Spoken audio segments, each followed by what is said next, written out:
Welcome everyone to this week's Water Cooler Chat, where we talk about all things Livepeer, whether it's delegating, broadcasting, or orchestrating. Today we're gonna do our regular meeting and go through introductions and topics. So I will start us off. I'm Titan Node. I've been running the Titan Node pool since April of 2021, and today my topic is going to be Ethernet versus Wi-Fi connections for transcoding. This is something I've been doing some benchmarking in and trying to figure out, and so I'm also looking for maybe some more experienced feedback on like whether transcoding over Wi-Fi is even a consideration or possibility or anything like that. So that is my topic for today. Ben, would you like to introduce yourself and a topic? Hey guys, I'm Ben, running the Authority Now Orchestrator since November last year. Topic would just be for Thul. I'm curious to see how Miss Server has been going, if there's any challenges going on there with the integration with Livepeer, and all that good stuff. Cool, awesome. Pon, you want to introduce yourself and a topic? Yeah, hi guys. I'm Pawn. I've been the orchestrator since April this year. I have no specific topic today.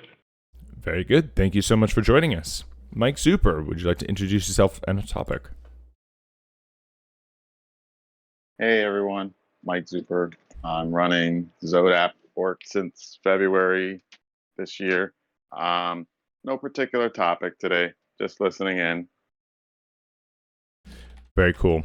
Thank you so much for joining us. Thul, would you like to introduce yourself and a topic? Hey guys, I'm Jaron. I'm the lead maintainer for Miss Server. I don't really have a topic, and I'm not sure how long I'll stay, so, here to chat. Very cool. Thank you for joining us. I see we have Frank and Papa Bear in the audience. I've invited them up if they're interested in coming up. Marco, also, if you're available, would love to see you come up. Just a few minutes here. While we wait for more people to join, I will get started on topics. And I will greedily... Actually, you know what? Let's start with Ben's topic, because Thul is here and not sure. Ben, talk about your question, and we'll start off with that. Yeah, no specific question, just would love to get a little high-level overview of what you've been working on, Thul.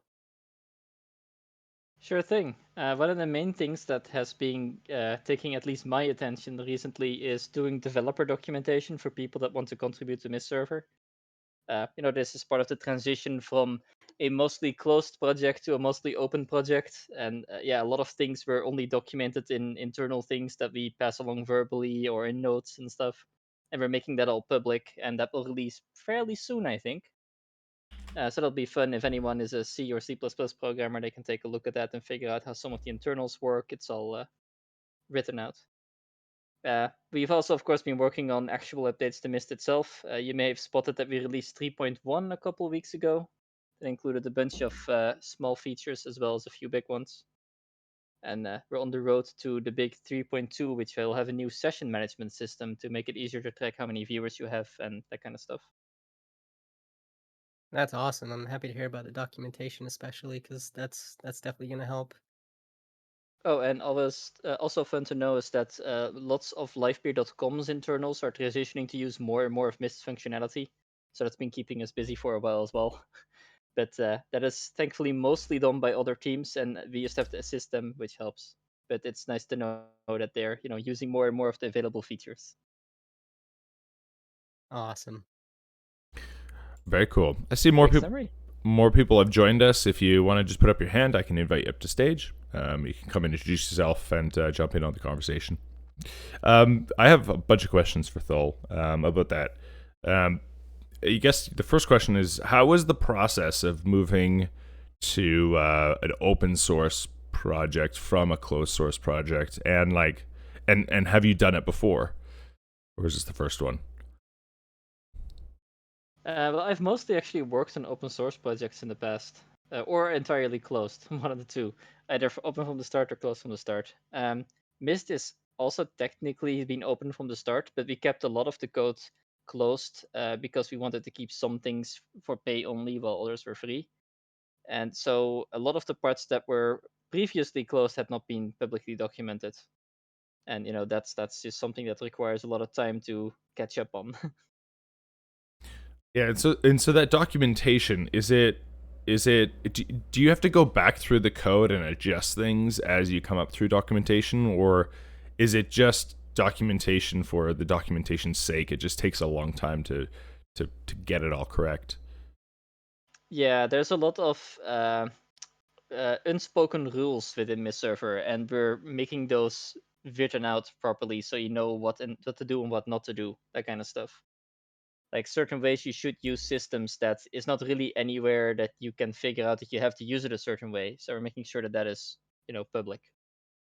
Do you change it to be more like standardized in the open source community, or is it just the way it is and you have to kind of teach someone in the documentation how this operates? Like you said, those unspoken rules within Mist. Yeah, so we're making those spoken rules effectively. We already use a lot of methods and techniques that are common in the open source world, so there's not much to change there. But the thing that is fairly tricky is that we often rewrite the core of Mist Server. We do it every few years to keep everything efficient. And in doing so, we often change a lot of the internals, and it's important to document this and also document the changes over time. So yeah, we have to start doing that now, and that's a lot of typing. When you say you rewrite the code, like do you like from scratch you redo it all? Yes. Oh wow. This is actually a fairly common thing when you write software, right? As you develop something for a couple of years, you figure out, wait, this way we've been doing it has been all wrong. This is super inefficient. With what we learned over the last few years, we can do it way better. And then you basically scrap it and restart. But because you wrote it all before, you're 10 times faster than you were before, and you do it 10 times better as well. And doing this every couple of years helps maintain efficiency in the actual code base. Yeah, fair enough. That makes sense. How many times has Mist Server been rewritten then? I think we're at 4 or 5 times now. Oh wow. That's impressive, is it not? That's so like we average once per 2 or 3 years. very cool. Is Mist Server like integrated with Livepeer Studio now? Is that kind of how it works, or like, or Yeah, Livepeer Studio is built on the back of Mist Server effectively, with a whole bunch of extra integration code that I should not trivialize, but there's a lot more, of course. But yeah, Studio is built on top of Catalyst, is built on top of Mist Server, and each layer adds a little bit of extra code to make it all work in a certain use case scenario, basically. oh, I didn't know. Oh, so Catalyst is built on top of Mist Server, and then the new Studio platform, which is kind of their like end user kind of facing thing. I think that's what I haven't actually really looked into it. That is then built on Catalyst, which is then built on Mist Server. Yes, exactly. So we're several levels of indirection away, and of course we have direct customers as well, which we continue to market for and stuff. Have you been involved with Livepeer Studio at all for them developing on top of that, or? Oh yeah. They regularly ask us for recommendations and the fastest way to do things, etc. And we occasionally change things in Mist's roadmap to make sure that Studio does not face any blockages in the future. What is your opinion of Livepeer Studio? Honestly, it's relatively early for me, so it's hard to have an opinion other than I'm sure it's probably going to work out well. Yeah, I see you get a lot of questions in that channel quite frequently. Yeah, I think Studio they have their own like own channel now. Has that been useful for the Mist Server team, or like are they in that channel very much? Not much. We consider Studio to be a very small subset of our complete target audience. Sure, it's many people that are interested in Studio, but in terms of features, it's a relatively small amount of Mist that is actually used for it. So we try to focus on the bigger picture, which involves Studio, but it's not the be all and the end all, Right, because I think Studio is like, I mean they're trying to do they're they're even targeting content creators and stuff, right? Like really like much further down the line than Mist Server would be. Exactly. They're much more of an end product, while Mist Server is really just the tools to build things yourself. Very interesting. I like how that is. Has the Mist Server team been integrating with like the Livepeer dev team fairly well, or is there still kind of a distinction between the two? And the, like, how has that relationship been developing? Well, there's definitely a distinction between the two, because the Mist team is the only Livepeer team that has an actual office, a physical office somewhere in the world, in the Netherlands. um, and as a result, we have a pretty tight team where almost no one is remote, while the rest of Livepeer is completely remote.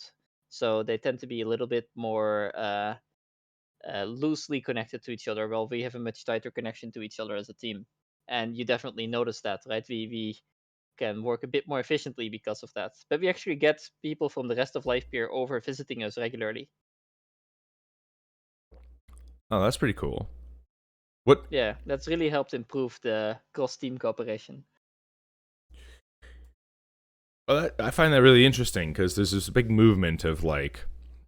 Oh, by the way, if I'm speaking too much, I just have so many questions. Anyone else can just jump in anytime. There's big movement of like, this since the pandemic is over. People that were work from home, a lot of big companies are moving back to in office because they want that cohesion, they want that synergy. Do you find that like working in an office with your developers is quote unquote worth it, or do you think that remote working like Livepeer is the way of the future, or like what's your opinion on the two? I feel like a balance between the two is usually best. We actually started doing about 50-50 work from home remote with the Mist Server team way before COVID. And we just kind of stuck to that throughout everything. And we found that works fairly well, because while you're in the office, you can communicate better, but your work tends to be slightly slowed down because, there's other people there you have to talk to and interact with, etc. And then when you work from home, you're more efficient, but your communication is not as good because you don't see the rest of your team. So by doing it about 50-50, you kind of get the best of both worlds.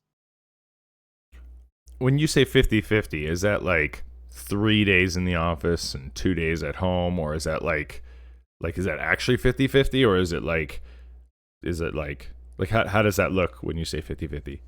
Yeah, it's pretty close to 50-50. We usually do 3 days in the office, 2 at home, but it differs from week to week. We usually do that, though. And so, do you feel like that maybe keeps people out that aren't maybe located in the Netherlands who would be a great team member? Not necessarily. Like I said, we often get people visiting, and we do cooperate with remote people, but it's just a little bit harder, especially if time zones don't line up either, right? Because people from the west coast of the US, for example, they effectively wake up when we go home after a long day at the office. So that makes it fairly hard to communicate.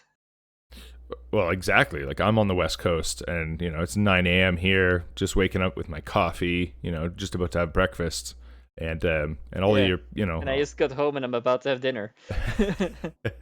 right? So it'd be pretty hard to have that working environment, a remote working environment, when you're online, I'm not online, and then it's leaving notes for one another, which again is probably that big breakdown in communication you were talking about.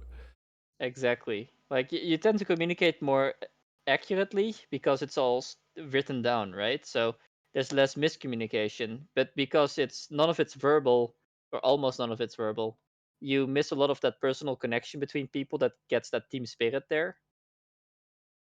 Do you think it's more important? Do you think just being in the same time zone helps a lot with that? Like, if you're in the same time zone but you're still remote, obviously there's a lot more connection.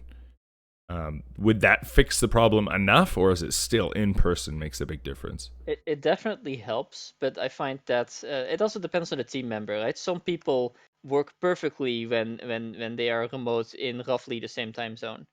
Well, other people, you must be must be in person, because otherwise they just can't communicate as well. I found that some team members do much better remote, while others do much better in person. Do people feel like an inequity by being like remote versus like some people? I remember doing this whole breakdown of people, half the team heading home and half the team staying in, like, you know, these companies that were all trying to deal with COVID. You know, some people wanted to be in the office, and now their coworkers weren't there, and their other coworkers were at home, and they were just enjoying their life. And all of a sudden, there was like this like jealousy thing of like, some people want to work from home, some people want everyone to come in. Like, is there some tension between that sometimes, or is it usually pretty manageable? Yeah, we don't really notice much tension, but I've honestly never really asked the rest of Livepeer if they want to come in more or not. We keep an open door policy, like anyone can just walk into our office anytime they want to, which is technically true for non-Livepeer members as well. But don't tell people that, because we don't want it to be, you know, a stampede every day. Well, when you say open door, like obviously Titan Node, you know, can visit, but is it open door? And this, like, if I set up shop there, like, obviously you're not gonna allow me to work out of there. Is that kind of what you mean by walk Well, in? it depends. Like if you're, for example, actively cooperating with someone that is not, you know, employed by Livepeer Incorporated, we would be happy to have them work in the office for a couple of weeks while we work on this project together. As long as, you know, they don't stick it out longer than they're welcome for. Right. So if there was something to be worked on and it was relevant to what Miss Team is doing, then of course they can come in and spend their time in the office and work with the team, is what you're saying. Yeah, exactly. Yeah. Yep. But if Titan Node is just doing live streaming about you know, gamers that are playing World of Warcraft, it's probably not conducive to what Mist is doing. So, you know, maybe Exactly. a day visit would be more appropriate. Yeah, exactly. Like, let's say that you're in the country and we normally don't see you. You'd be happy to come visit for a day or half a day, and, you know, we can show you what we're doing and how we work. But that should not be a regular thing then. Yeah, fair enough. Interesting. And you guys Yeah. well, this is being live streamed anyway, so I don't know if you want to tell everyone where your office is located, but I mean, our office address is actually on our website, so you can just find that. Just go to mistserver.org and click on contact, and the office address is right there. there you go. For everyone watching this, you know where to find Thul. There is a lock on the door. It's not literally an open door. Though today it was pretty warm, so we had the door open. But, you know, exceptions. Very good. That's great. That's really cool. I'm really glad to hear that Mist is doing well. And are you guys hiring at all? Like, what's your situation with your developers? Are you? Yeah, we are definitely looking for new people, preferably local. But remote is definitely an option as well, as long as there's some discussion about it. Currently, we're looking into expanding our quality assurance team, so the people that test and do support. But we plan to, in the future, also hire more engineers.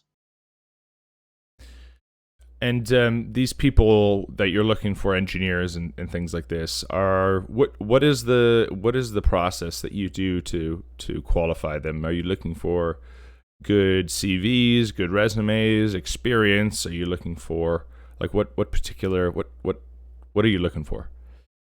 Yeah, it differs for the exact role we're trying to fill. In general, if I'm looking at new team members, that one thing that I find key to look for is, do they have the knack for computer science, right? Can they figure things out fairly quickly? Because if they have that, then you can teach them anything.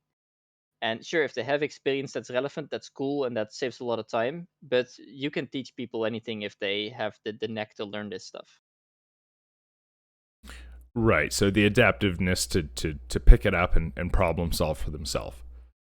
Exactly. Yeah. If they have that, then we know that they're going to be a good team member down the line. It might take, you know, weeks or months to train them, but once they're trained, they'll be excellent team members.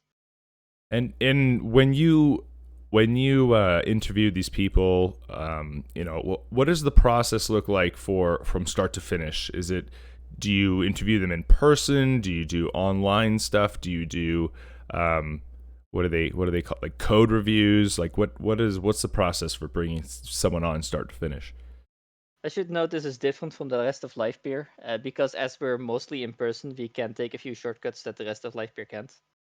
But what we generally do is first an online interview to kind of check if everything actually makes sense and if everyone is serious. And then we ask them over for an in-person interview.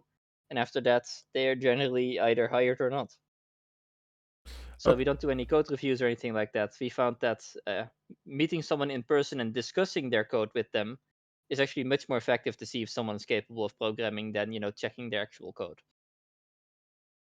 Oh, interesting. So, I've watched videos online of people going for interviews with Amazon, and there's an engineer that gets on with them with a screen share, and they ask them, "Okay, I'd like you to, do X, Y, and Z, and spend the next 45 minutes, working your way through this problem and explaining what you're doing."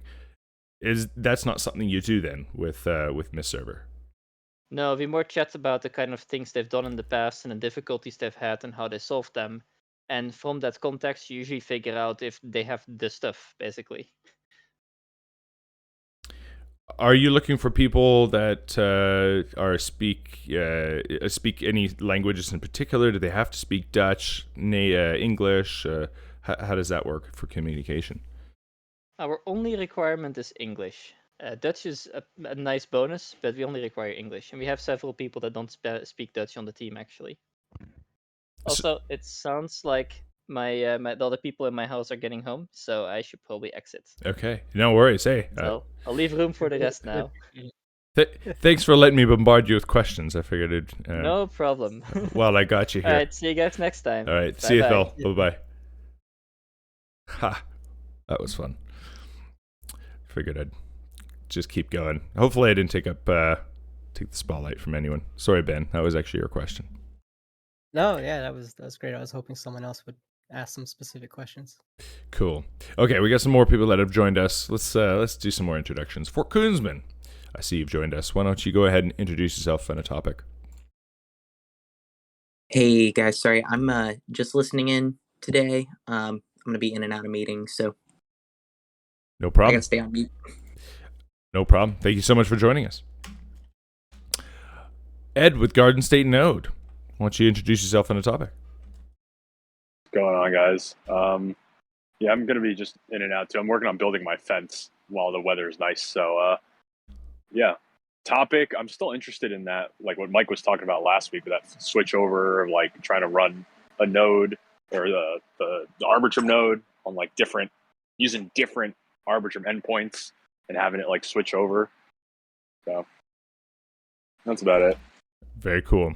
Thank you so much for joining us, Ed. Yeah, that's an interesting topic. I think I don't know what Mike called it, but it was like a endless endpoint of endpoints, and you can just set it up. So we'll definitely get into that in a bit.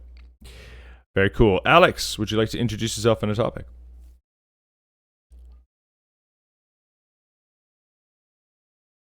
Definitely. Yeah, so I'm Alex. I've been running a Orchestrator for about 8 months now, and I manage Orchestrator from the product side at Livepeer. And yeah, I don't really have a topic. I mean, I'm curious to see where Mike is with his Cloudflare edge infrastructure. That's interesting. Yeah, and then otherwise, not too much. It was I'm bummed I missed it, but it's cool to see Yarin was in here for a bit. You guys have to ask him about his hydroponic peppers next time he's on. What? That's awesome. Yeah. I figured we'd keep it to like something technical because he was only here for like 20 minutes, but I'm sure if he was gonna stick around, we could have definitely gotten into that. No, Yarin's great. And sometimes he's very, very opinionated, and it's funny because sometimes you can't quite tell, but Yarin is definitely sharp. I can definitely tell he's opinionated. He'll let you know.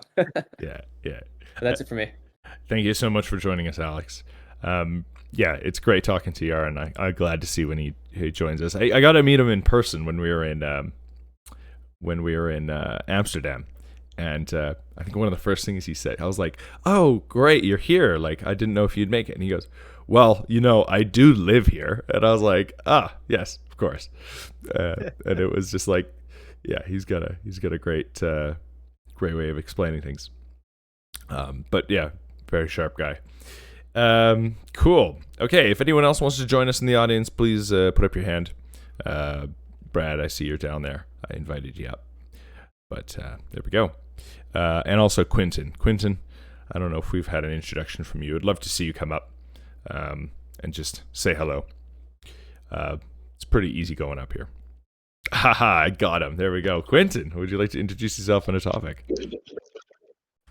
Hey guys, I'm not sure if you can hear me because I'm using a remote speaker. Yeah, so please, we can hear you. Yeah, just joining in to listen. I saw that Ben was giving an update today, I think, on this. I'm very excited to see that. For those of you that don't know me, I'm one of the product managers at Livepeer, and I've been around now for a couple months and always enjoy these conversations greatly. So thanks so much. Very cool. Thank you so much for joining us, Quentin. It's great to see you up here. Absolutely. All right. Okay. Well, let's keep jumping into it here. Let's jump into. Quentin, I'll get you to mute your mic while you're up on stage here. Let's jump right into Ed, the ARB node, and Mike Zupper. This seems to be an interesting topic. I think we'll continue on from it from last week. So Ed, ask your question on what your thoughts are. Yeah, I mean, it's not really a question, but I was just chatting, I guess, in the Discord with Mike yesterday. I saw he was asking like what the quantity of requests is typical for a single node. So I know I was explaining to him, like, I hit my daily limit on Infura and then Morales, and sometimes I'll switch to Alchemy. And I pretty much hit the limit like every day, and I don't even get many streams, or I think I average like 4 streams or something. I did write to Infura and was like, hey, sponsor me. I know I mentioned that before. They ended up giving me like 2 months for free, which, I mean, it's something. No, you are the perfect target for what we were looking to do with this Cloudflare worker. So basically, what everyone's struggling with is running an RPC, Geth node and Arbitrum node. There's a lot of skills involved in doing that. Hardware is high, configuration specific, cost, it's just not effective for an individual or a small org to do that kind of stuff. So we were looking at what's so difficult about running like a full node? Is it like, because I've run like a full Geth node before, not recently, but like it's pretty much like set it and forget, it just runs, right? Like I figured an Arbitrum node would be very similar. What is it that's so? Remember, it's not that you can just fire it up and it works. It's what's the health of that thing look like over a period of time, and are you okay with the thing going down? And I'll give you one example. Okay, it's like Geth reliability. It's like, yeah, Geth nodes are, if you're running in light mode, you'll drop peers. And when you drop peers, what happens to your Livepeer node? What happens to your Arbitrum node? Is like this cascading failure. So again, none of us wants to deal with that, right? Like knowing about all that stuff is part of the problem, right? You shouldn't have to be, if I'm a Livepeer org and I just want to throw up a node and get running, I shouldn't have to deal with all that. Now, you're super smart. You want to go dive into the rabbit hole deep, knock yourself out. You can still do that, right? But the thought is, we saw issues where if I run a node in Arbitrum node in, Dusseldorf, Germany, Singapore was having timeouts reaching it, or LA was having timeouts reaching it. So there's a whole host of issues that surround that. Now, if you're using Infura or Alchemy, they have geolocation built in, so you can call their endpoint and know from anywhere around the globe that you're going to get a good call.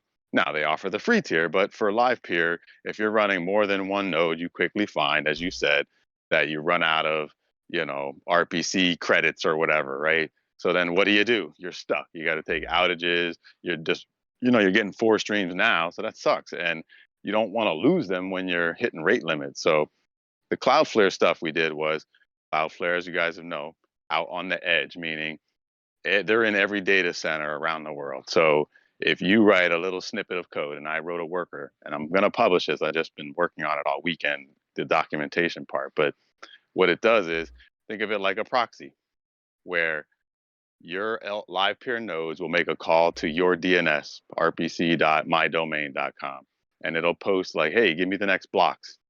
The request will come to this worker, and it's going to execute at the closest edge data center towards where the request is coming in. So if you're in Singapore, there's an edge agent of Cloudflare that's going to respond to that request coming in. Now, what the worker does is he'll say, oh, this is a post to get a block request. Now, what I built as part of this worker is give me a list of RPC endpoints, and we'll just randomly pick one of them out of the list, balance it, right? So it's not like, offset to one RPC. But if you define 5 accounts, a public RPC, the ARB community node, an Alchemy, a Moralis account, right? Like you got your account set up. You define those in this list for this worker, and it'll take that post request and basically proxy them from the edge to that Alchemy, Infura, or whatever account. And that way, you don't need to deal with taking outages to change your Livepeer config because it's always pointing to rpc.domain.com, and the requests from the worker are going to get proxied behind a series of accounts. Now, if you have 1 Infura or 2 Infuras, like subscriptions that are, got a lot of credits, then just use 2. Or maybe you just want failover. Like if Infura goes down, maybe you want to use the public community node as a fallback. So that's the other part. We have a fallback, and then we have a round robin randomized approach to sending a list of these accounts. Now I set it up. I've been using it, so I got my entire Orchestrator fleet running on it. About 18 total nodes, and I'm able to use several free accounts and the public RPC from Arbitrum and the community node as a fallback, and 100% uptime, lowest latency. And in terms of cost, and then I'll let you guys speak here in a second, but in terms of cost is, I pay $5 a month for the Cloudflare worker subscription, and there basically provides you ample minutes to run every single one of these RPC requests. And, so it's super cheap, and you don't need to deal with running ARB nodes. Now, again, if you were one of those people that want to run an ARB node, run your ARB node, just include it in the list, right? Now you got a series of Infura, Alchemy, ARB node, public ARB node. Now only Arbitrum goes down will you completely be down. Otherwise, you're always up. You never have to deal with RPC outages again. Now I'm going to pause. I said a whole lot there. Anyone have questions?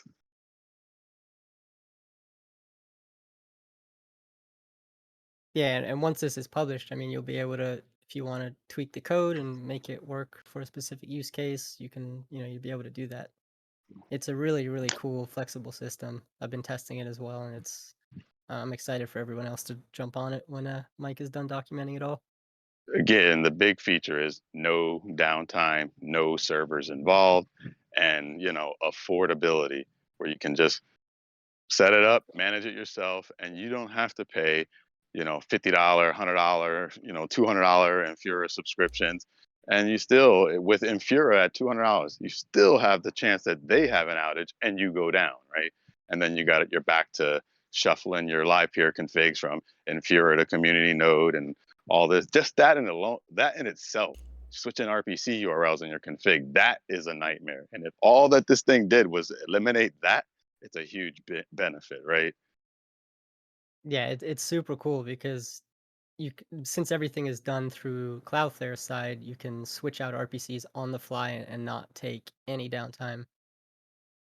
It's just so much better than what we're doing right now. Yeah, and the other part is if one of your endpoints does get rate limited or fails, it'll automatically take it out of the pool, so it won't call it anymore. And then you can go back and put it in once its rate limit is subsided. Has there been an issue with people having block polling or Arbitrum endpoint failures due to distance? Like I have my Singapore node running and it's pulling from the community node in FTKuhnsman, and I don't know, it doesn't seem like it has an issue with the distance. Like No, you won't see it often. What you'll see is a context deadline exceeded. And what that means is it times out on a given polling interval and it won't fail, right? Like it's okay, that'll fail. Then the next round, the next watch, it'll pick it up. It used to be a lot worse when if you're on prior to .33 release of Livepeer. .33 is actually stabilized block watching a lot. But prior to that, there'd be some real erratic block behavior. And we would see it, especially from Singapore. And I think folks on the call, Pan and Ben, can speak to this as well, where, we would see, and we were calling it at the time, block drift, right? Where Singapore just constantly, every day was falling a few blocks behind. Like you would always see it falling behind. And then next thing you know, it would stop getting streams. And then you'd look at it and then you'd restart the node in like 1 second. It's like got, 6,000 blocks to fill. Like how the heck did it have 6,000 blocks to fill, and I just restarted it in 1 second. And it's like, it just drift, because enough of those context deadlines, and again, you can check your log to see if you have them, but enough of those will cause you to continue to fall behind. And Arbitrum's producing blocks, and when we had those spikes in volume where they were running that special event, they would produce more blocks than a given block watching poll could catch up with. So on itself, it was already drifting behind, but that just, the latency adds to it. Fascinating. I didn't know that was the case for pre.33. I should probably upgrade mine. I think I'm still on 3.2. Yeah, there's I think the numbers that were floated around in the Discord that I was trying to collect as much feedback from people that I could, but it looked like it was somewhere between 40 and 60% reduction in RPC calls. Some of it is because volume slightly down on Arbitrum, but I think there's also a cleaner pattern coming from Livepeer in terms of how many calls it's making to fetch. We've been knee deep in block watching and RPCs for the last 2 months. So, I mean, we're way down in the rabbit hole. We know the Arbitrum side, and we also know this worker side. So I have oodles and oodles of analytics that I'm going to share and provide that shows like the total number of requests. I mean, we were running Arbitrum RPC with 40 Livepeer nodes running against it, doing 10 million requests a day. Or what was the number, Ben? Do you remember off the top of your head? 30 million a day or something like that we were getting in total requests. It was just wild. Yeah, it was a lot. 0 outages, 0 failures, all sub-second response times. And the worker's even better. Yeah, the worker's even better because what we noticed when we deployed the worker is Cloudflare has this caching capability in their edge deployment. So if you had multiple requests from multiple regions asking for the same data, we saw that there's a 50% cache hit on the request now, just because all the nodes are asking for the same data. So once you get the first request for that block for a given period of time, it's always cached. And that means, so we've reduced the calls to Alchemy and Infura in addition to Livepeer reducing the calls. So there's massive reduction in RPC calls as a result of this Cloudflare worker deployment. So can't wait to get the doc finished. I'm trying to wrap it up today and get it out to everybody. I plan to walk some folks through it in live streams where, get them all set up, get their stuff ready, and then, do some live setup and debugging to make sure folks know how to do it and are able to convert. But to me, this is the most affordable, highly available, and scalable solution. And it's passive, meaning you could take it out and it doesn't change anything else, right? Like if it's there, it's going to give you the benefit. If you take it out, you're back to where you are today, no different. I like how it also includes the community node, because that makes the community node a nice fallback and endpoint to add to the collective list of all the endpoints. That was critical, Titan, in terms of decisions on what to do with this, right? Like if we implement this in a way that alienates the community node, it's stupid, right? Like it's something we all support and it's a great idea. And the fact that it's subsidized by Livepeer, but we can't say I'm going to point my whole fleet at it. And if community node goes down, I'm going to beat Joey up and tell him why you didn't fix it. Right. Like, no, that's not realistic. So this eases the burden of the community node expectations. We don't need to rely on it. But if Infura is going down and Alchemy's got issues, like, hey, community node, we're coming, man. You'll be the fallback, which is fine, right? Like, that's what it's there for. So, and I think that's the great part of it, is it's part of the mix. And the other part is, you don't want to alienate, Elite Encoder and some of the other folks that still want to tinker with their RPC nodes, right? Tinker with it, but don't let your whole infrastructure rely on that weak peg, right? Like, have some redundancy in there so that, yeah, you can still tinker and use that, but you're not going to let your whole system go down because you forgot to increase the disk storage on that thing yesterday or whatever the issue is, right? Yes, I have my whole fleet pointed at the community node, and I've been debating getting FTKuhnsman's address so I can go beat him up. Yeah, well, again, we're all trying to do things at different scale, right? Like, I want to build a business that can use this infrastructure as a building blocks that can provide those cost savings to customers. And to do that and not to have reliability and, high availability in the forefront is foolish, right? Like, so that's where I'm spending a lot of my time in this world, is getting that availability. And we all see the struggles that Livepeer is having with their ingest nodes and things. So this is real stuff, right? But this provides one Lego block to solving the complete puzzle, right? I love it. Does anyone have any comments on that or questions? Yeah, I was going to say, Ed, anything specific from you since you asked? Did I answer it? And anyone else have any follow-up? I'm just eager to implement this. I always learn so much in these calls, man. Like, my degree's in mechanical engineering, and then like you're talking to all you guys and being like, man, it's like stuff I didn't even know existed. But I'm figuring it out slowly. But yeah, no, I'm eager to put this to work, and you gotta send us your address so we can donate. A lot of work you put into this. I appreciate that. I mean, again, I think Ben and Papa Bear also, have been supporting me. Like, the Arbitrum stuff, I went, nutso with hardware and tinkering. So I definitely spend more than I should have. So again, I do appreciate it, but it's not required. If you guys want to, I'm always going to take freebies. So, I'm American. Freebies is all baked in. Is the zodapp.xyz domain connected to your ETH address? Like, if I just sent it there? That is, yeah. I'll send you guys the address. I do have a couple, like, I have a personal one, and I have some of the ones tied to the business. So I haven't quite figured out the line to draw between the two yet. So let me get back to the group on that one. Sure.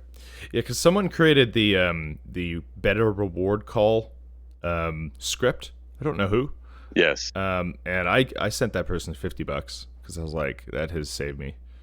Between Varies is bot and the reward call script. It's been like, I haven't missed a reward call in months. What's this reward call script? Uh-oh, here we go. Here we go. Open up Pandora's box, Titan. Tell them all your secrets. Hold on, let me find the. I'll have to just search in the Discord. It was Doge node, or? I have it. If you guys can't find it, I'll dig it up too. But yeah, I can tell you right now, I still have my one orc missed like 4 reward calls in a row, and I didn't realize it. And then I didn't have Telegram, and I didn't have the other things on. So like, I just assumed everything was rocking. I go look, and I'm like, oh, whoa, 4 missing. And then they're talking about stake going around, and I'm looking at mine, and I see 4 missed reward calls, and it takes like 30 days for that stuff to roll off. So do not sleep on that one. Here, I got the link here. Copied link address. Okay, I'll throw it in the water cooler chat. It's by non-dues. Oh, I was way off. Non-dues. I don't know who non-dues is. I don't know, like, somewhere around here. Well, what I can tell you guys is I took a look at what the dude wrote, and the software is really simple, and all it does is it just calls the Livepeer CLI. So if you put the software next to your CLI where it's like localhost, where it's not publicly addressable, that thing's going to work good for you. So it doesn't, not necessarily meant for the Docker world per se, but if you're running on Windows or Linux servers, if you have that thing on your CLI box, it'll do the reward calls, and it's pretty straightforward. So there's no like mining or hacking or anything going on, and there's pretty decent code. Yeah, I used Ben's guide on running a separate box with just like a totally locked down box, a NUC, I think it's called. It's a $125 PC that's completely firewalled off, nothing else on it. You throw your reward call machine on there, your node, and then the better reward call script every day just make sure that it calls it. And then that's pretty nice. Yeah, I didn't see that doc, Ben. Can you post that? Yeah, I don't recall seeing that. Here, let me. I think you followed that guide, Mike. Here it is. Here's the guide. Node thing. No, I don't have it. I don't have it. I was waiting. I've been trying to get to that point, but I still don't have anything set up. And I didn't know you actually had a guide. Yeah, it's just the dummy accounts and then one node that just calls rewards. Oh, okay. Yeah, I've seen that. Yeah, I've seen that. All right. Well, I haven't set it up, obviously. Yeah, the only thing I had with the machine is it comes pre-installed with Windows, and I was like, oh, I'll just use Windows. But it wants to auto update all the time, and it took me like months to figure out like how to actually turn off automatic updates on Windows. Like it's just like there's like 400 different ways, and like I think I got it. There are a lot of different little mini computers you can get, but yeah, another issue I had with that machine, if anyone's looking at that one specifically, is on Linux, it does not want to connect to Wi-Fi, like at all. And I don't know how to fix that, but it says it has Wi-Fi compatibility, and it just doesn't connect. So I have that hooked up to a router. Oh, on the NAC? You put Linux on it? Yeah, that little PC that, it's going to be a driver issue. You have to find the hardware for that device and make sure you install it. It's probably OEM for Windows, which means you're going to have a hell of a time trying to get it to work. So good luck. Yeah, I just connected it to a box and said forget it. Yeah. I also, if you do buy that NUC, it has so little RAM and so little CPU that Windows Firewall pretty much takes up all the CPU on it from its background scanning. And so I was running 3 Livepeer nodes on it just to recall reward. I was doing like Titan node, and I was doing Titan node, Livepeer Academy, and like Chase Media. And then I was running the better reward call script on each 3 of those. And then between all of it, I got the blue screen of death, and it just ran out of memory. And I was like, oh god. But why would you run a firewall if it's closed off? What? Why would you run your Windows firewall if that thing's closed off on your private network? But that's what I mean. It just comes pre-installed with that. And you can't change it. No, it's just Windows, right? I just like, I don't know, I started it up and okay, fresh install Windows, let's go. And then it's like running background virus checks, and I'm like, oh man, this thing it can barely handle Windows. So I just had to go off and turn off the Windows. I left the Windows firewall on, obviously, but I just turned off the background virus scanning, which literally would take up all the CPU. So, yeah. Yeah, that little thing is definitely like bottom of the barrel, cheapest thing you can get, but it does the trick. Yeah. If you turn off the background virus scanning, the little machine can definitely hold 3 nodes, no problem. So, and for $125, it's a pretty good option. On it. What's that? Definitely wouldn't transcode on it. I definitely wouldn't game on it either. Maybe Minesweeper. Anyway, those are the 2 links. Yeah, and then between that and then Varies' like Telegram thing, it's just like amazing. I don't have to worry about it very much. Speaking of that, we'll come back to this conversation. We'll keep going, but I want to introduce the people that have arrived. Papa Bear, I see you join us. Go ahead and introduce yourself and a topic you might have. Hi, I am sorry, Papa Bear, and I have been running the solar farm orchestrator for a year now, and don't really have a specific topic. I am kind of curious if anyone happens to pay attention to how much bandwidth they use on their servers. I know it's going to vary quite a bit, but curious to know some of that if we have time for that later. Very cool. Yes, I'd be interested to hear more about that. Thank you for joining us, Papa Bear. Varies, I see you've joined us. Varies, would you like to introduce yourself on a topic?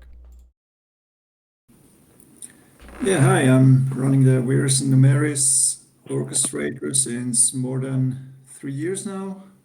No specific topic from my side. Just glad I can finally make the water cooler chat again.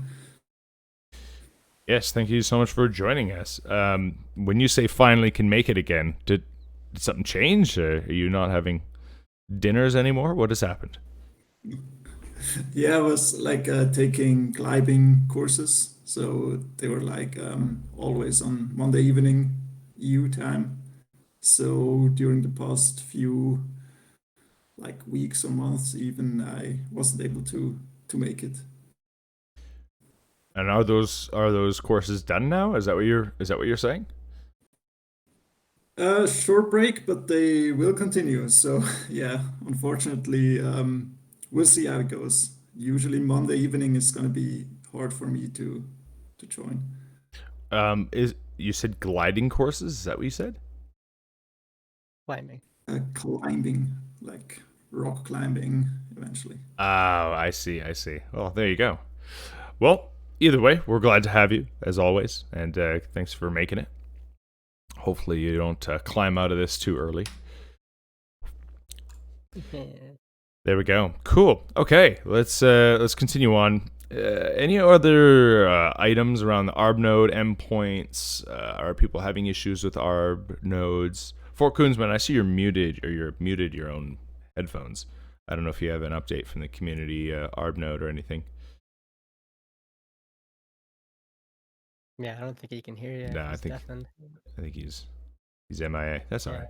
He said he I was. don't know if you guys have been paying attention to the Arbitrum Discord. It looks like they're moving along pretty quickly with Nitro at the moment, which is pretty cool, exciting.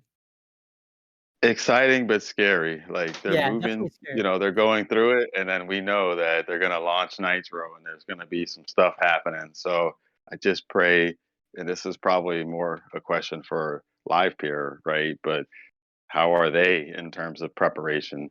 I mean, it should be transparent in terms of what I've read, but who knows what's gonna happen, right? I just hope that's smooth. Well, does anyone here know much about the Nitro upgrade? Does anyone want to take a whack at explaining what it is, how it works, and what we can expect?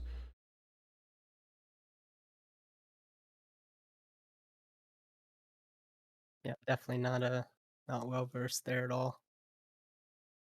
Well, I mean, again, I think and I'm not going to take a whack, but I'm going to throw maybe a couple 2 cents out there. It literally is how to improve the performance of Arbitrum nodes and the operations of it. So it's just another iteration of their maturity level. And I think some of the promises that, the performance improvements are going to result in, further gas price reductions. But I think the main focus is not that. It's really just getting performance.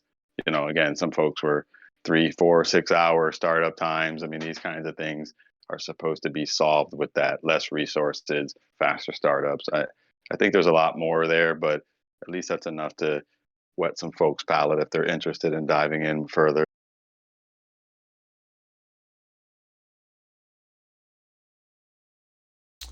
Are the endpoints going to be changed at all, or do you think the endpoints are going to stay the same? Like, from my understanding, it should be transparent, right? I don't think they're not making protocol changes from what I understand. So I think it should just upgrade your stuff. And I don't know if there's any prep work that you need to do, but I think it's pretty much should be transparent.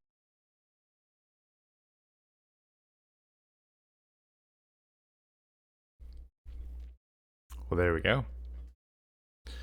Yeah, very Fingers exciting. crossed, right? I don't really know the details, and that's why I'm worried. So I just it's unwarranted. Maybe it'll just come and go like Y2K bug or whatever. But I think I'm still a little nervous. What about because I know when we first moved to Arbitrum, there was a big discussion over whether Arbitrum was the right move for Livepeer or whether we should wait for ZK rollups, and there was this idea that if ZK rollups happen to be the big winner, that Livepeer could move over to a different rollup. Do we see a lot of these solutions that, say, Mike, you're building, or these endpoint solutions?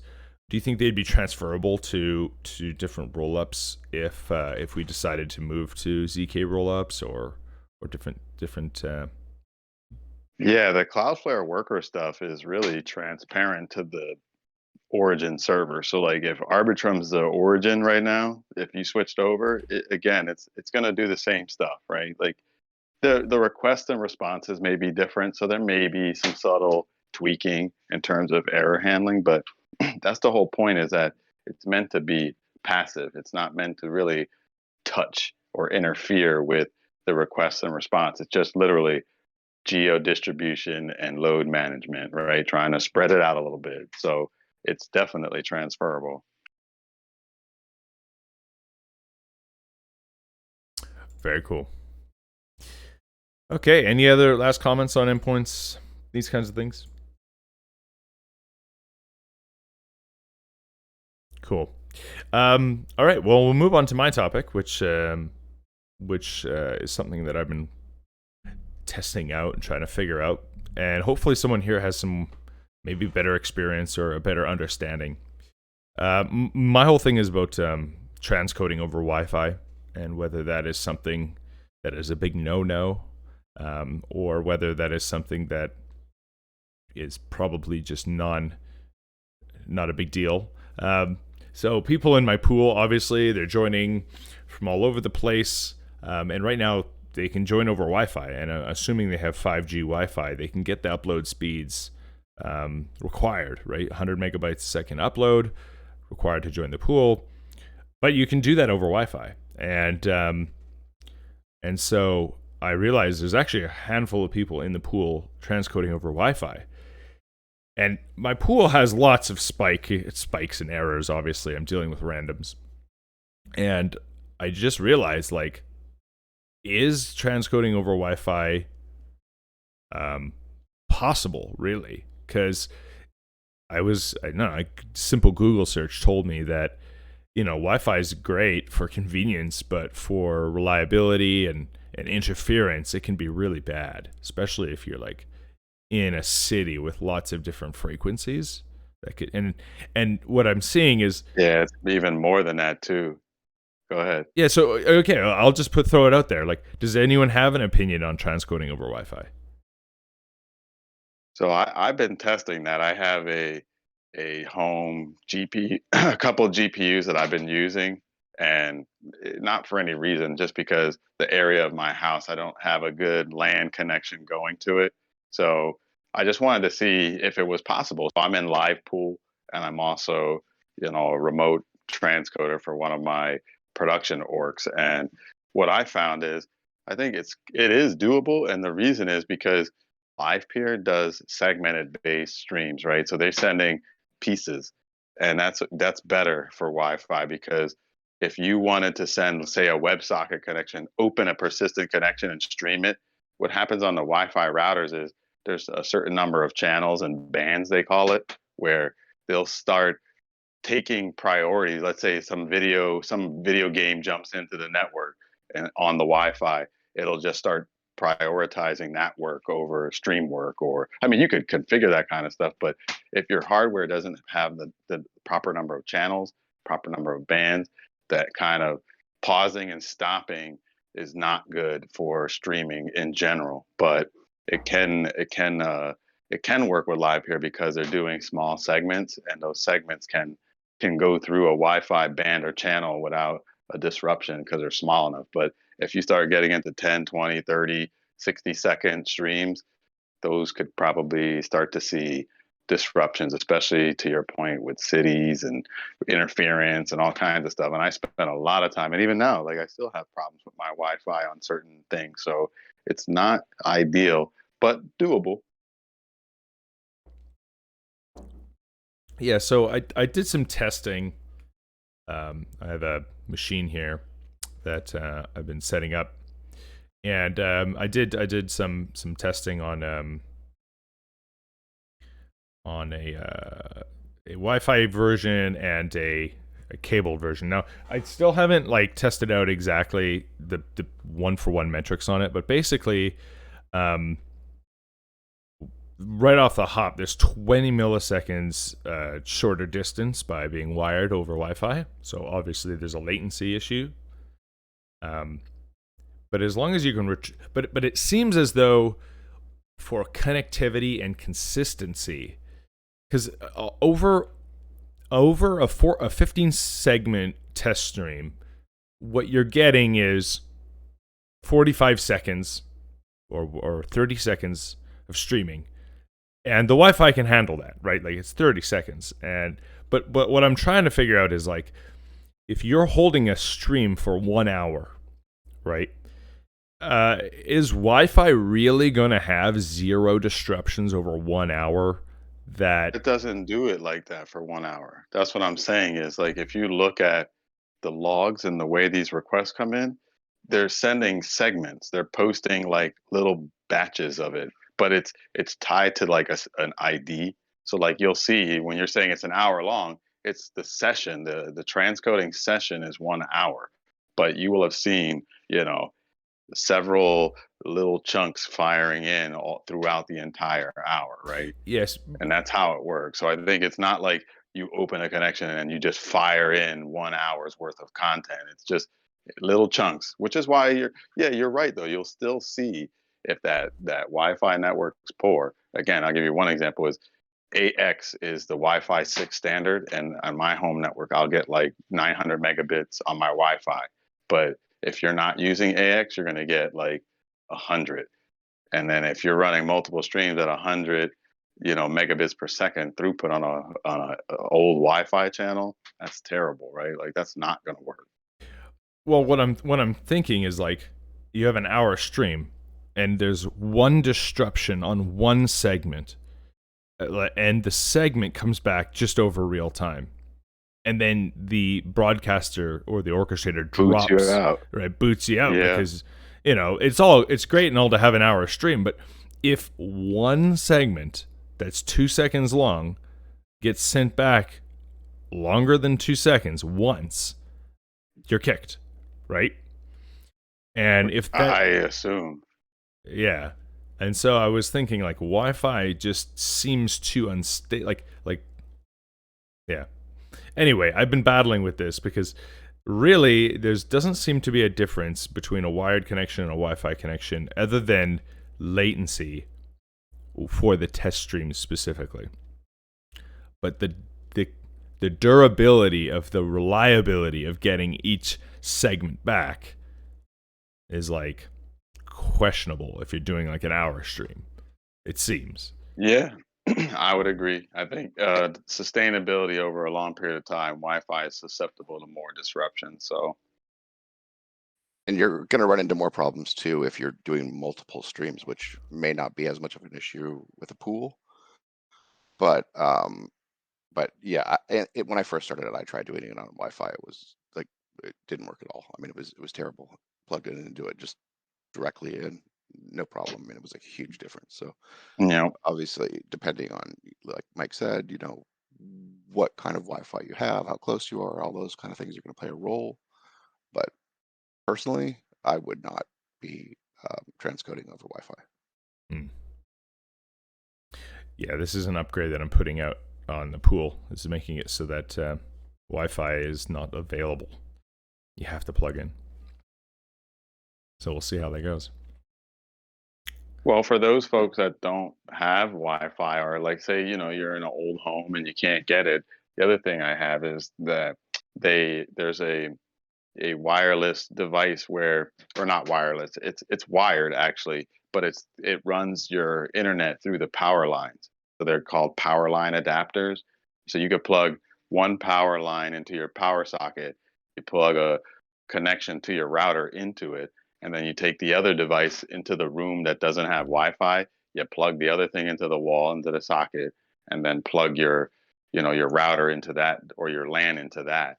And now you have power line, Ethernet, and it's significantly faster than Wi-Fi, and it's not susceptible to those disruptions that you described. So power line adapter is another alternative for folks that don't have the luxury of Wi-Fi. In fact, Wi-Fi in apartments and cities are horrible. So you should be investing in power line adapters and not using Wi-Fi. Anyway. Yeah, I've heard of power line adapters. I questioned. This seems odd to me that you would run it through a power line without much disruption, but I guess I read about it, and it actually, from a scientific physics perspective, makes a lot of sense. I was skeptical as well, and there was some of them, gigabit, 2 gigabit network, like that's sick. Like how the heck is that happening? But I got them, and TP-Link is one that offers it, and I've used it. Really good throughput. Now, again, if you have like lots of exchanges and circuits in your house, you might start to see a drop off on performance. But if you have, very limited circuits, or switches and stuff, like it works very well. Huh. Interesting. Yeah, because I guess a power line, cable's cable, right? But I guess would there be interference from the electricity? Nope. It's different. It uses the power line, but it's different. So and there's a lot of technologies based on that. I think it was a technology European countries, I think, have found it first. Like a lot of their internet share, resource sharing was done through power testing. So really cool. Works great though. Check it out. And they're not expensive either. I got, one adapter for like $100 or something. Maybe even less now. There you go. Bada boom, bada bing. I think that answers my question. Absolutely no Wi-Fi. Seems ridiculous. Okay, well, let's continue on. Papa Bear, you talked about bandwidths on servers. Do you know how to check the bandwidth on a Linux server that we could get? Because I'd love to look at how much traffic I've actually done, but I don't know where to look. You can use Node Exporter. I believe that shows you a bunch of network statistics. Node Exporter? Yeah, that'll pull your server metrics into Grafana, and you can just use a dashboard that Grafana actually provides, and look at everything. You can look at your RAM usage, your network usage, system load, all kinds of fun stuff.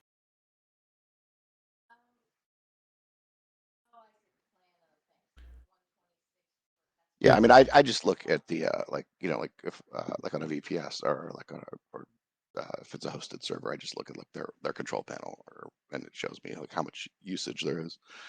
And I've just noticed it seems to be going up lately, but I don't seem to be getting more streams. So I thought it was a little odd, but I was just kind of curious to know. Most of my plans are unlimited, so it doesn't. Maybe I just didn't pay that much attention because they were unlimited, but I do have one that's limited, and I've been going over on it. So I was just wondering what people are using. Yeah, I can make my dashboard public if you want to compare. Yeah, you don't have to make it public. If you just could, if you have a rough idea. Are you using like 5 gigs or I know it depends on what region and all that kind of stuff. Like my LA node is currently sitting at 1.7 terabytes used. But I don't know when that time frame started. It doesn't give me the actual date. It doesn't give me the time frame. I think. Yes, yeah. Some of those things are pain to look at. See, like in LA, I'm over 3 gigs this month, starting on the 1st. And 3 gigs or T's? Sorry, T's. and yeah, it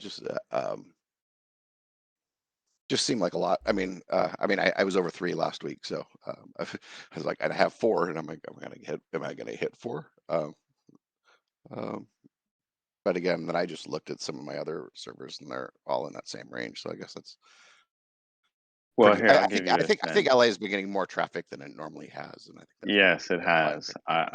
I'll give you some charts that I have here. I'm looking at right now. So on my LA node that I have on one of them, it's 37 gigs on the 19th, 30 gigs on the 20th, 30 gigs on the 21st. It seems to be dropping now, and then it looks like yesterday it was at 30 gigs.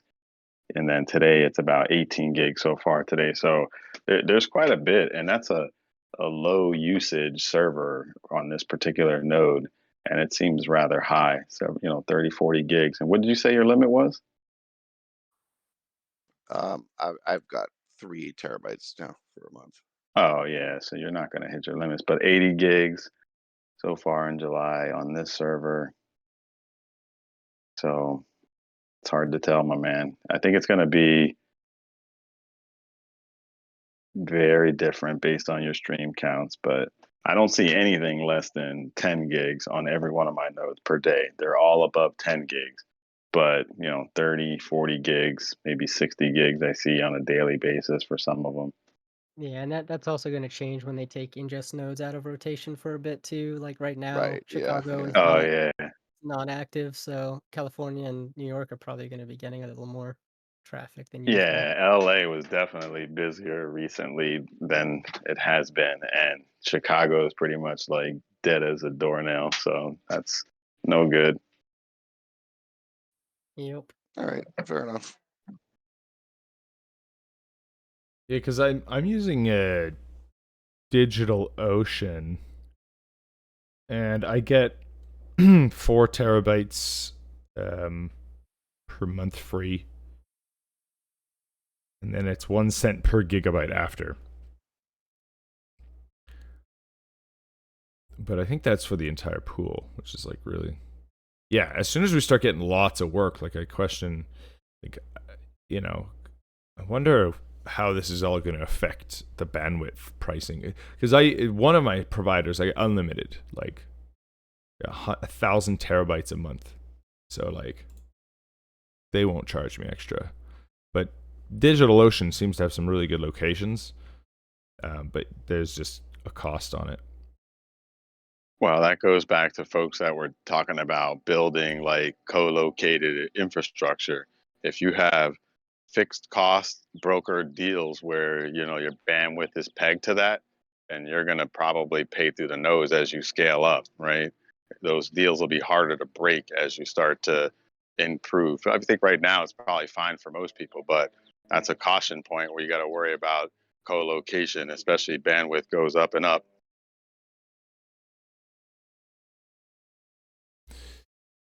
Yeah, does Cloudflare you charge per traffic for like their proxy service and stuff? There are definitely some usage limits, and they have a generous free tier. And again, I think this is where folks got to look at their usage and cost. But I think for me, I'm going to give my usage and costs so that it's probably, like I said, I had 18 or 19 nodes running against it, and I'm paying at most $5 right now. So I don't have enough metrics to publish that yet, but that's what I hope to do is say, hey, here's the total number of requests that I'm submitting through. Here's the total number of nodes. Here's what I pay. Plan accordingly, right?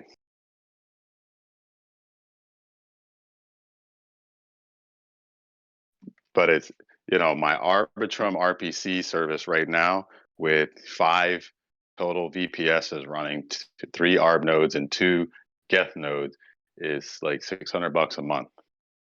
So $600 a month versus $5 a month. Where do I sign? Right. Yeah.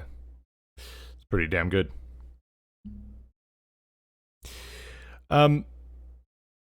Yeah, Papa, did you have any questions on also on metrics or bandwidth usage? Did we figure out how we could export like that using our VPSs, like maybe just on the Linux machine itself? Well, that's what Ben was saying. well, Node yeah. exporter going into Grafana is the right answer, right? It's just another little widget like that feeds into Prometheus, and Prometheus will scrape all of that data, and there's pre-canned dashboards that you can go back and look at. And I think Ben, or not Ben, John from Elite Encoder last water cooler mentioned he was using Node Exporter as a way to find his data dir was slow because he had IO problems, and he moved it and saw some latency improvement on his orchestrator. So if you missed last week's, you might want to go take a look at that. But it's the same technology, Node Exporter, that feeds into Prometheus that he used to solve that problem. So it's anytime there's a host issue, Node Exporter is the one you're going to want to look at. Yeah, I'm not seeing in the default dashboard that they give you like a total like a amount of network usage that you've done for like a month or so. So maybe that's something that I can try and see if there's a metric there that I can add to a panel. That would be really good to have. So, as for, I guess Elite Encoder's not here. He was talking about that the writing to disk speed. Does that only apply to transcoders, or is that transcoders and orchestrators, standalone orchestrators? Because it's got to write. That's a good question. It's got to write. I think it's both. Yeah, right. Because it's storing the file. Like, if I'm not mistaken, it comes in to the orchestrator, standalone orchestrator. It writes it to the disk, because then it has to transfer it. Or does it stay in the memory? Like, It might just buffer it in memory on the orchestrator. I don't know, to be honest, Titan. I have to check that. That's a good question, but you could assume just assume it's writing it to memory, but for certain the transcoder is going to get a disk copy of it. So at a minimum, that transcoder is definitely going to take a hit from IO. But I'll have to look at that. That's a good question. Maybe John knows that. I wonder. Okay, so sometimes temp files don't get deleted from the data dir folder. I wonder if you can check. A lot of times. I wonder if I'm just gonna check right now if the data dir folder on a standalone orc has temp files, and it does. There's one. There you go. Yeah, so that's probably is writing it to the disk there as well. So then you're going to get a double hit on IO if your orc and your transcoder data drives are subject to IO spikes. Yeah, it was. Yeah. Oh, there it is. Yeah. So it's writing the temp file to both the orchestrator and the transcoder drives, which means if, say, you've got spinning disks on both of them, I wonder how slow it would, how much that would slow it down. Just because, man, I went and looked at Varies' dashboard, and like his transcoder time is so fast. Like it's crazy. Like in Europe, he has it down. He's doing like test streams in like 330 milliseconds. Well, we have the man on the phone. I don't know if data dir matters to him or not. Varies, do you know if you're writing to a disk or to a solid state drive? It's to an SSD. Actually, I think it's a pretty fast NVMe. So that's also the same one that I'm running an Arbitrum node on. So it seems to have pretty good writing speeds. Is that the Hetzner one, or is that different? Yeah, it's a Hetzner one. Nice, yeah. What is that? They're a really, really good Germany provider for GPU servers, dedicated boxes, really good pricing. Oh, I see. Right. So that's a data center. You're renting the GPU, and they're obviously using SATA drives or with their GPUs.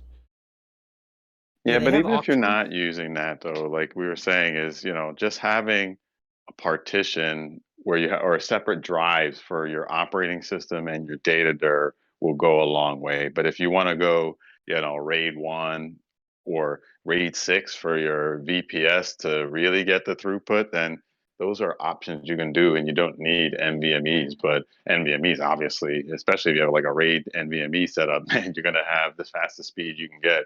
Sounds like that's what Virus is running.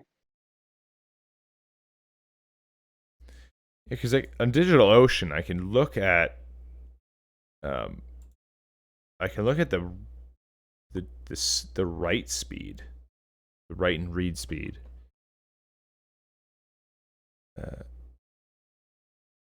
And it's doing writing. It's reading it. It's writing at 218 kilobytes a second. Is that right? Seems wrong.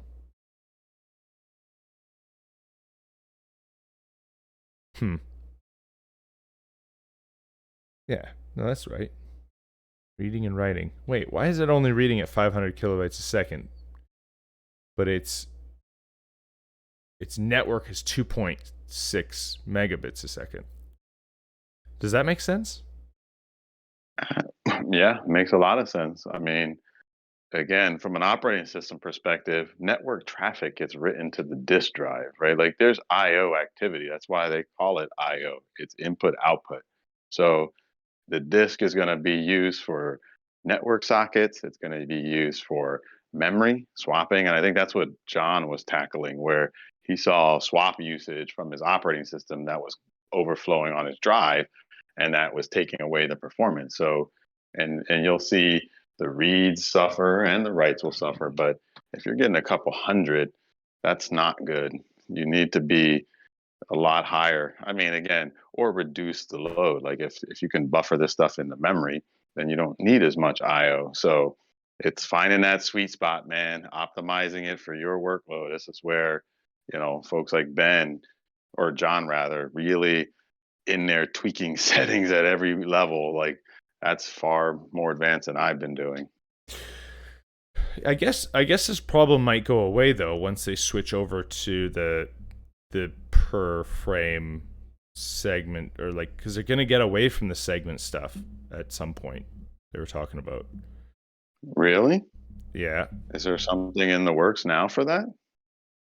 Yeah, we didn't have the core developers on here talking about it? It sounds like that's still quite a far ways off. They were talking about switching stuff over, and then my understanding was that then they kind of backtracked on that and are going to continue to work with it the way it is currently. Mm-hmm. I don't know if that's permanent, but at least for the near future. Because I think, yeah, they wanted to get away from the segment-based transcoding to like more real-time stuff. But like, I don't know. Either way,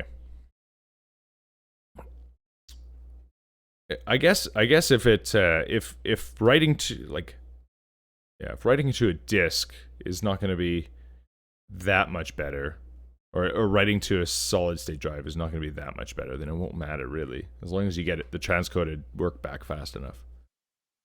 Yeah, apparently, and this is something Marco mentioned in a chat, they were talking about replacing file-based transcoding with WebSocket. So yeah, like you said, it wouldn't use, as far as I know, wouldn't use the file system at all. And Mike, is that what you were talking about, the WebSocket stuff, where like it has a certain band and whatnot? Yeah, well, that's what I was saying is like the segmented based stuff comes in those little chunks, and like each one's a new request and it's a new chunk. So that's why Wi-Fi, I was saying, would be okay, because that's not bad when there's little pieces. But a WebSocket, what he's just referring to, would be you open up one connection and it stays open, and you just fire everything through that hole, and then anything coming back goes through the same hole. And if you get a disruption somewhere along the line, now your segment dropped. And like that's where, if you have an hour stream going over a WebSocket, you do not want anything to drop along that pipe. If that connection's severed anywhere along the line, you're gone, like you're dropped. And it's probably why they aren't switching readily because there's a lot of hops over the internet to get from one point to the next and over a WebSocket and not have disruptions. And moving to that kind of architecture is not trivial. So I'd imagine that's a ways away, but it is ultimately the best throughput and the lowest latency because you don't have to pay that IO rights along the way. But we'll see how they progress. God love them. Yeah, I can speak to this a bit. Basically, like the initiative is still to move eventually to more of a WebSockets approach. Like the high level goal is just to lower latency generally. And then what we found is that there are trade-offs depending on the size of an audience receiving a stream, depending on how low you want that latency to be. So like we have really great ways to have low latency to smaller audiences. And then there are also on the other side of the coin, better options for greater reach. So in time, that'll likely end up leading to a change in the segment format that we currently have. But more of the reason for a change, like protocol-wise, would be for fast verification. So both of those things will affect some of this going forward. But like Titan said, those are pretty far off, like not immediate objectives for the time being.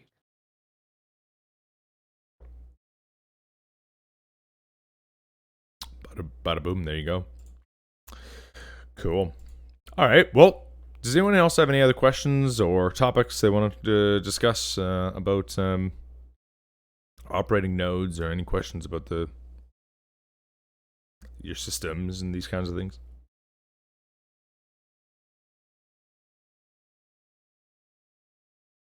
I think for the most part, I think things have gone pretty well. I think the community. What I'm really excited about, and I'll probably end on this because we got about a half an hour left, but not as many topics. I'll end on this. I do think there is a lot of growth happening on the Orchestrator side when it comes to the development of the reliability and things from the supply side. This goes back to our conversation a couple water coolers ago where we talked about having, we had our guest on that wanted super high uptime availability. And I don't believe Livepeer is providing that right now, right? Like we could definitely, some of us are probably, but if you want 99.98% uptime, you're probably going to have to manually choose orchestrators over letting the algorithm, the current default selection algorithm, picking them for you. If you're building a Picardo.tv website where it's basically streaming still pictures, I think you'd be fine with the selection algorithm, the default one. But if you're broadcasting very important things, you're definitely going to want to go in and select orchestrators. And so, we can still work. I haven't put down that proposal. I know Mike had mentioned it.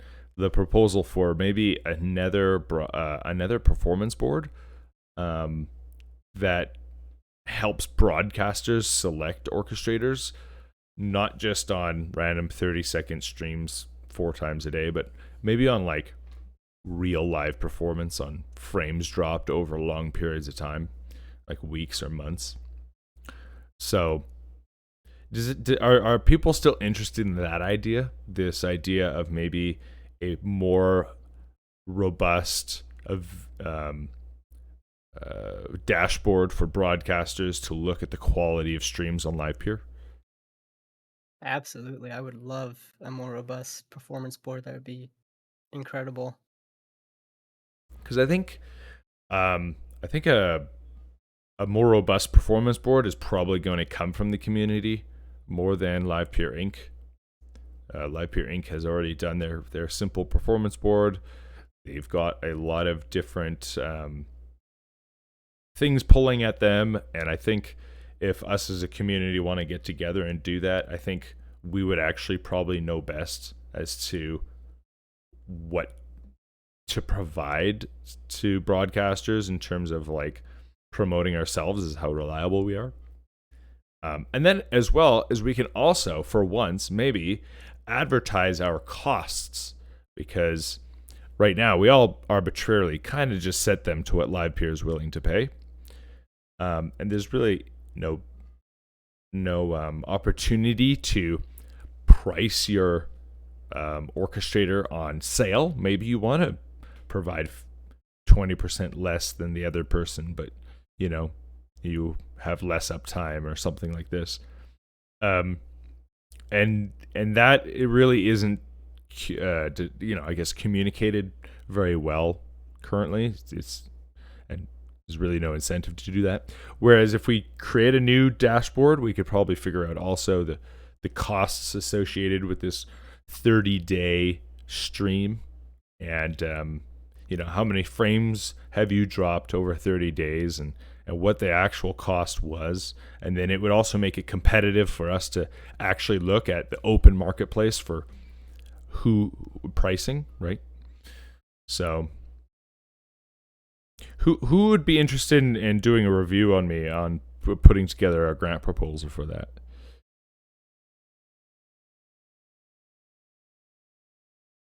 I mean, I can definitely help, at least with the proposal side of things. Yeah, I can help too. Cool. We're trying to smooth out a few of the rough edges of the grant program, so I could definitely take a look. Hi, I'm hopping into this conversation a bit late, and I just discovered Livepeer a couple of weeks ago. I can understand and appreciate why 4.9's uptime is a long-term mission, but what is the current average uptime for Livepeer? That's a good question. Does anyone want to try a whack at that? I mean, there's for Livepeer itself, it's really good. I wouldn't give you I don't really know what the specific stats are there, but each orchestrator, is going to have different uptimes just from the nature of the network.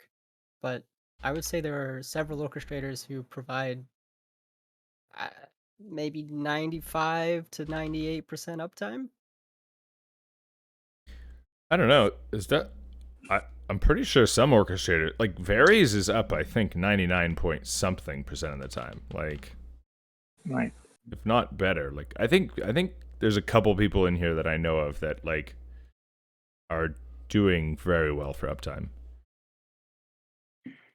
Yeah, I mean, it really depends on your setup. If you have DNS and geolocating, you can fail over to different nodes when one fails, and then you're really not going down in the exact sense, because you'll always have a server up. Yeah, my intended use case was more around conferencing. So the general reliability is important, but not necessarily as important as a stream.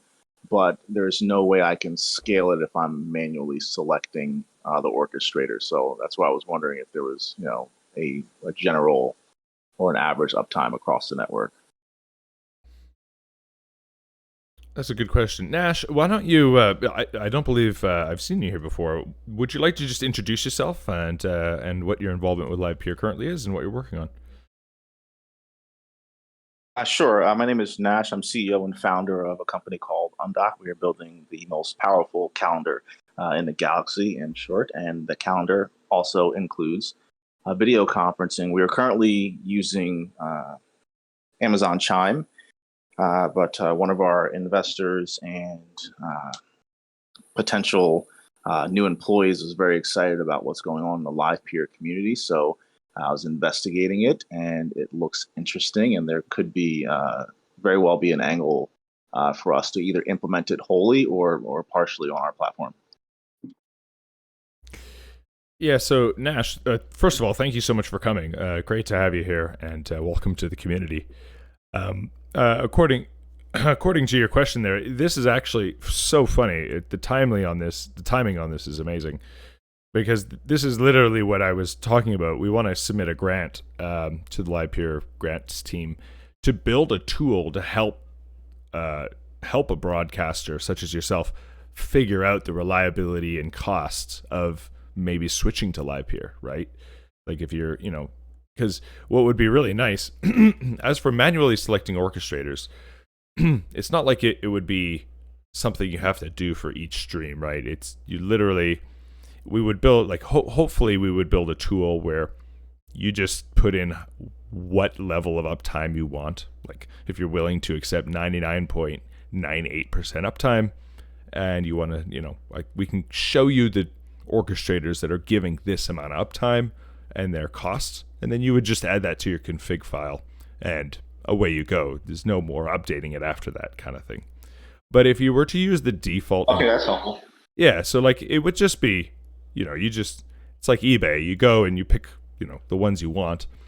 But currently, as it stands, if you don't select who you want, you get the default implementation from Livepeer on a selection process. And the default selection process is like a really crude way of determining who should get this stream.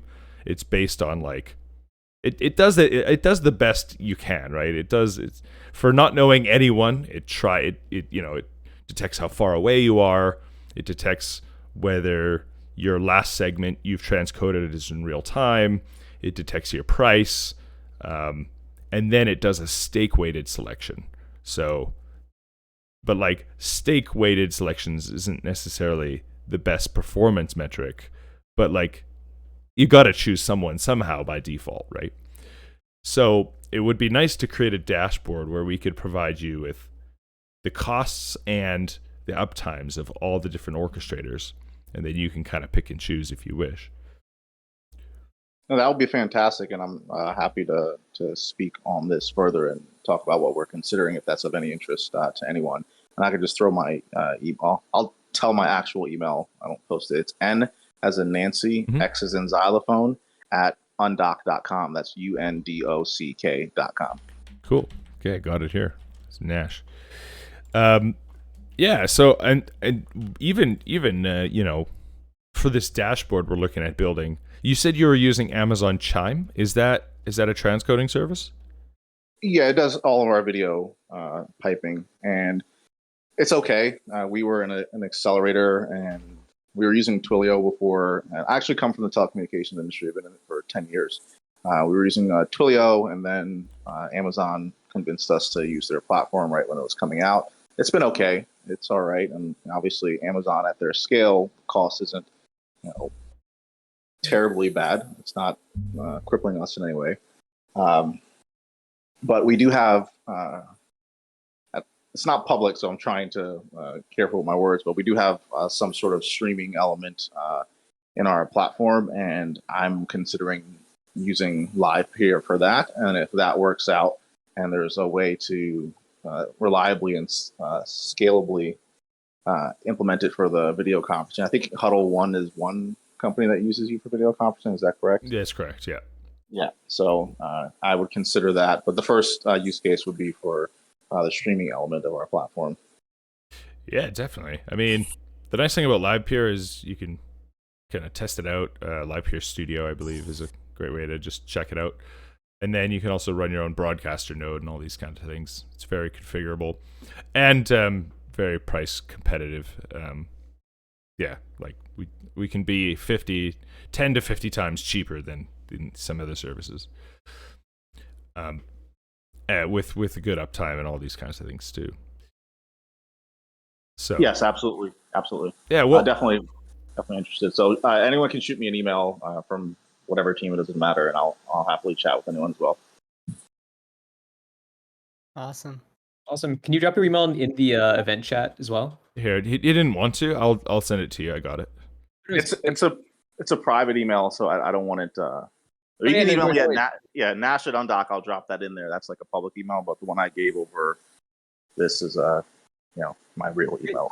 Yeah, I can keep that internal at Livepeer, but that makes sense. Thanks, Nash. Okay.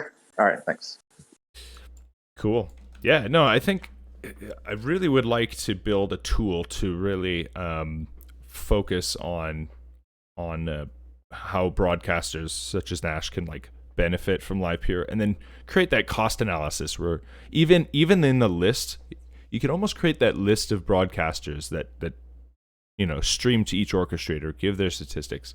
You could also then just put a live stream heading to Amazon and a live stream has sending to Twilio or whatever this other one was, and then compare those costs too, and then you almost have this like live feed of actual cost, actual uptime, and you can compare Livepeer, all the different broadcasters or orchestrators, to institutional grade stuff that people are already using.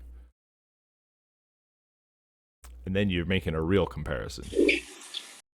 Yeah, I personally think that'll make the buyer shopping experience much quicker.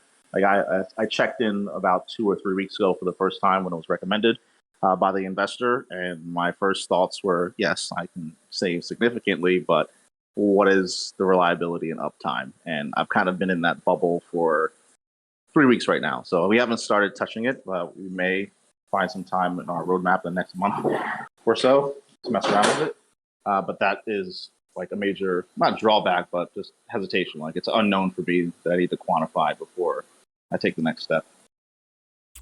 Very cool. Well, yeah, and if you ever want to test with individual orchestrators or a group of orchestrators, you can hit any of us up, and I'm sure we'll all be happy to help you there.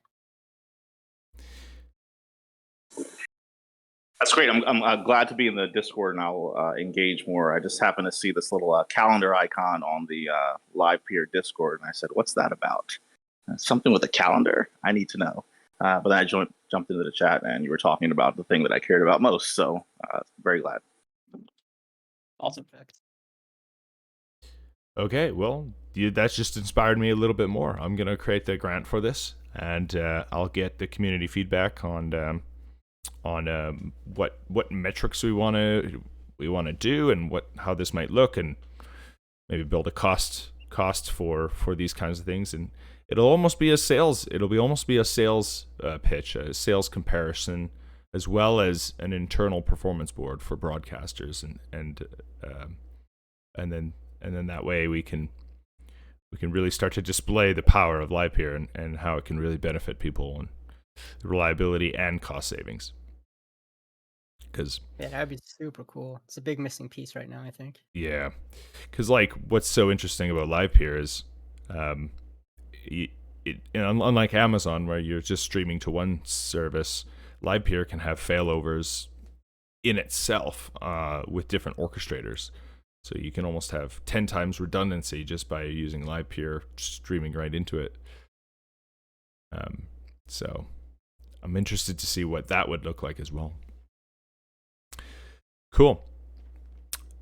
All right. Do we have any more topics about running a node, attracting broadcasters, any of this kind of stuff?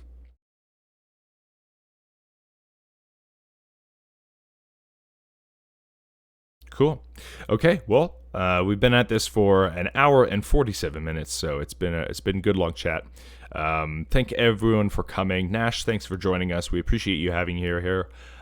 We do this every Monday at this time. So if you have any more questions from your team, by all means, you can just come join this Discord chat every Monday, and we can definitely answer as many questions as we can, as well as obviously the rest of Discord has lots of help and all these kinds of things. The studio. I believe the studio section is going to be the best spot for you. There's core devs in there that talk a lot about helping you out, getting you started.